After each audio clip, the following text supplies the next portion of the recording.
welcome everybody today to the Eye, and welcome everybody online as well.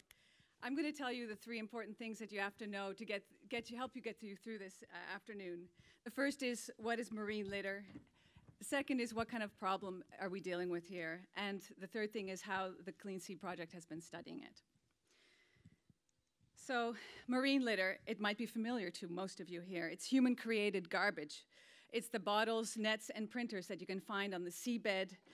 You can find all kinds of human products, human-created products on beaches, and also floating and cruising around in our oceans. We make a lot of stuff, and a lot of it becomes our waste, and we are not perfect at managing this waste, so we get some of it leaking into the environment.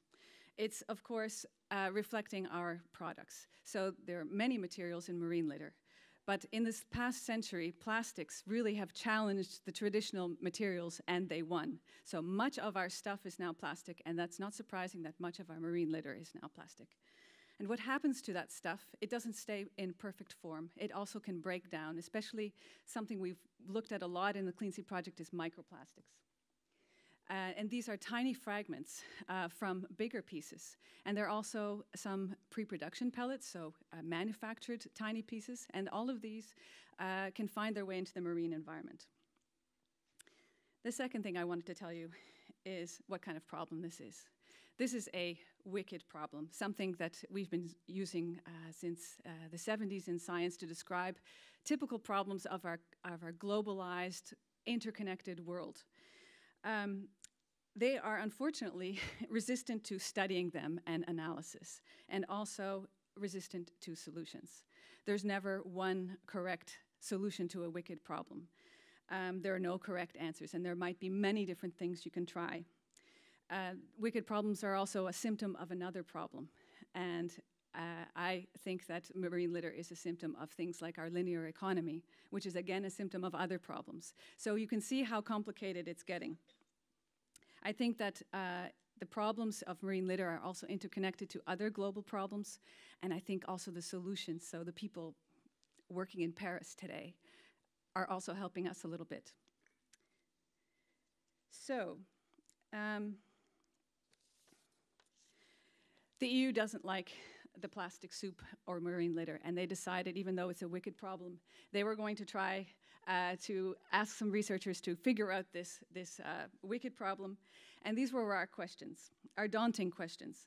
Like, what is this marine litter doing to marine life, and what's it doing to us and our economies and our societies? We also wanted to know where it's going. What's the fate of all of this? We wanted to know what causes it and what we can do about it. Since it's a big problem, we needed a big team, and we're even bigger than the picture you see on the screen. We have an interdisciplinary project because, as you see from the list of questions that we had, we really needed to look at very different angles of this issue. We also, because it's a European project, we wanted to look at the different marine regions. So you can see behind me the 4 marine regions of the EU, and you see the sprinkling of the yellow dots. That's us, sprinkled all over Europe from up north in Norway to down deep in Greece. And this is a description of our work. You can see that we really wanted to focus on exposure and effects, especially of microplastics. We wanted to look at how this stuff breaks down into little bits, where it's going, and we really have to get better at figuring out how to sample this stuff and analyze it. We looked at drivers of the problem. We looked at what kind of costs this has for society, and then we started to look at policy, instruments, economic incentives, and other kinds of policy mixes, which you're going to hear about this afternoon. I hope you are going to enjoy your time, and thank you very much for coming.